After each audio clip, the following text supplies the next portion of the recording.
I'm giving you the tools, right? I'm giving you the sandbox. I'm setting the table for you, but it's up to you to decide what you want to eat. Master Chief is human.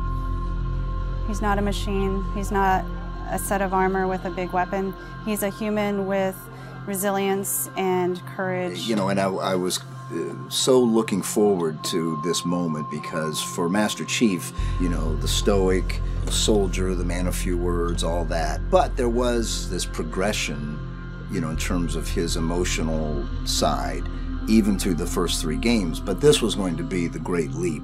What happens when that soldier starts to discover his humanity? We had to create a situation that was going to knock him out of his comfort zone. The Master Chief has settled into this comfort zone of being the hero. You know, it's interesting. Early on, we talked about the hero's journey, and like, how do you have a hero's journey when he's already a hero? What are the sacrifices that you need to make in order to preserve something as precious as humanity? The journey is the important part. The growth is the important part. And so really, where does he still need to go as a human? That became the key to not just the story of Halo 4, but the entire trilogy.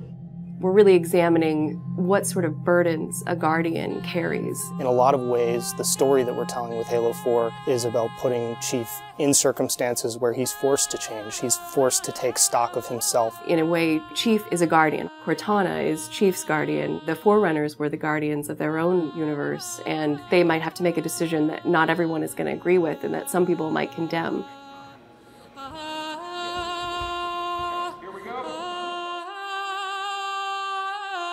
It's almost like you're a little kid and you're just playing make-believe again. So you imagine everything. The table's here. The plinth for Cortana is here. There's a window here. Ready, go.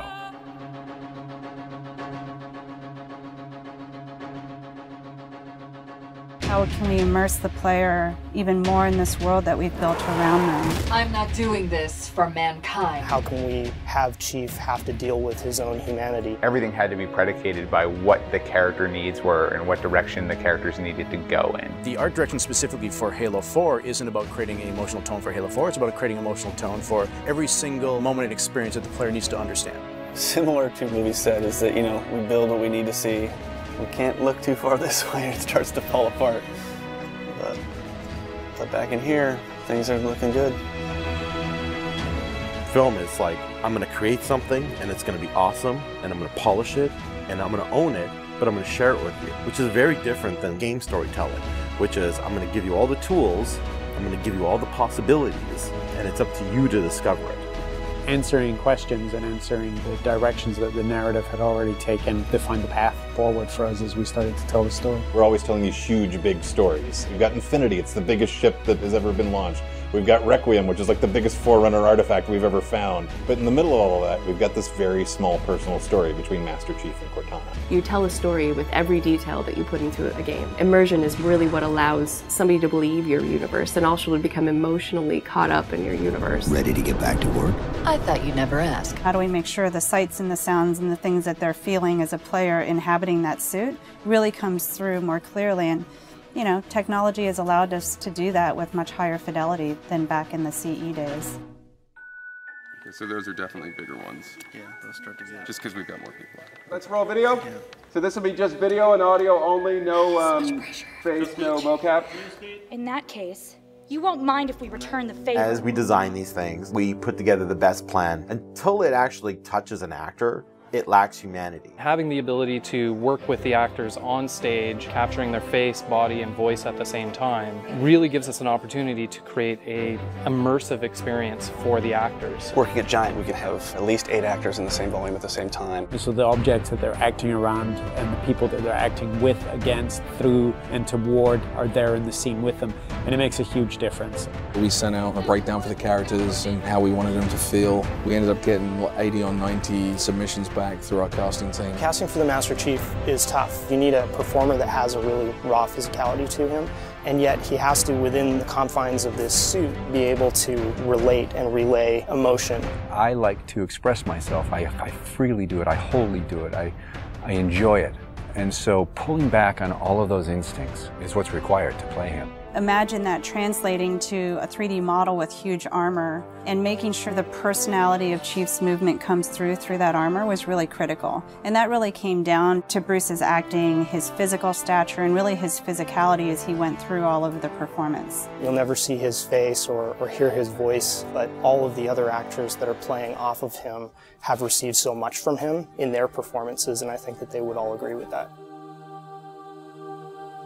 This is the low-res asset of Chief. We were afforded a little bit more budget since he's our hero. From the art process, storytelling is just about engaging the player. You don't have to answer any questions. You don't have to take them through a lot of loops of feeling. The player's engaged. I think you've got the start.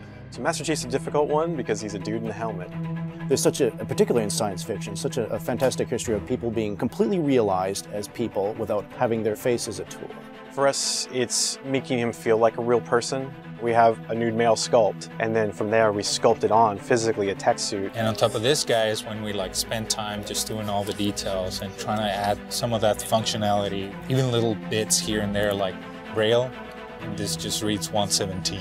I think it's connected to having even more modern visual flow when it comes to his lines, his design, the way you follow the outline of Master Chief. Trying to put it into an area where it feels realistic, that it feels kind of tankish. What do you think of a tank? You think square, you think like metal, there's some like wear and tear on the edges. So those things we want to grab, put them on the Chief so it communicates that. The fingers are missing here on these. They have armor caps that come on, but he doesn't have armor caps on his trigger finger or thumb finger so that he could have more tactile sense when he's shooting and loading his weaponry. The last thing we just changed was his visor. His visor picks up the elements based on the room that he's in. We want to take every inch of the character to tell a story as much as we can. Above all, he still needs to connect to the player and they still need to understand him as being that character. It's somebody who's been very loved over the last 10 years.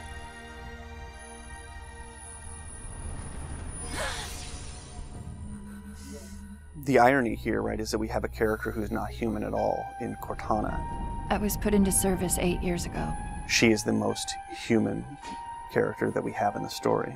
Right? She's struggling with her own mortality. AIs deteriorate after 7, Chief. That's something that everybody struggles with. That's the most, human it gets. If we can just get back to Earth and find Halsey, she can fix this. Everyone has to figure out what it means to die.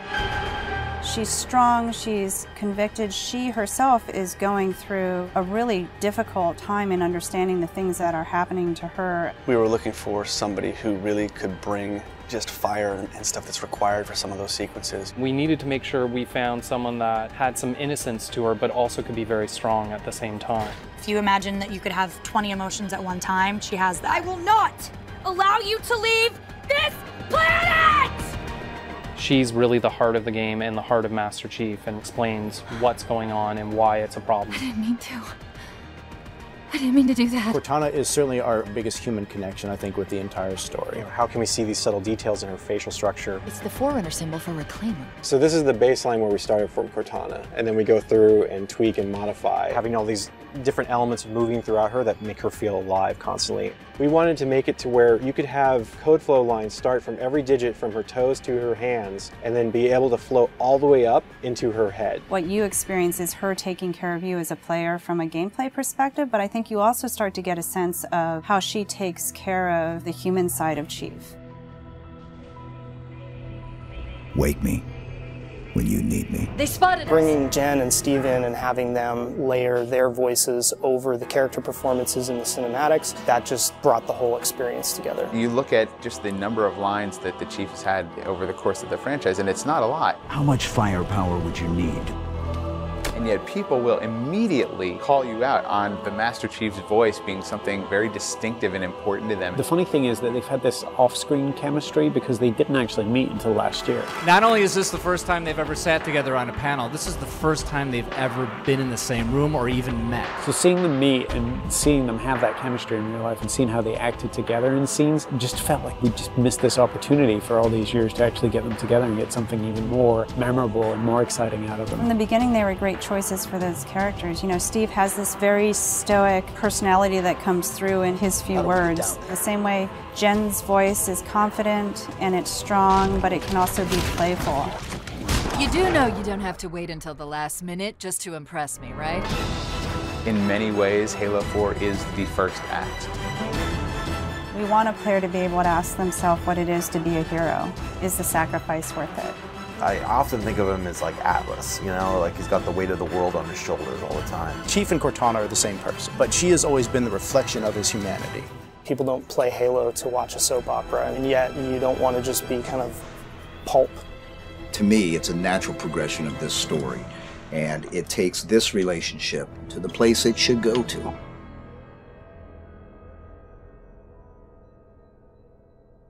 Don't make a girl a promise you can't keep.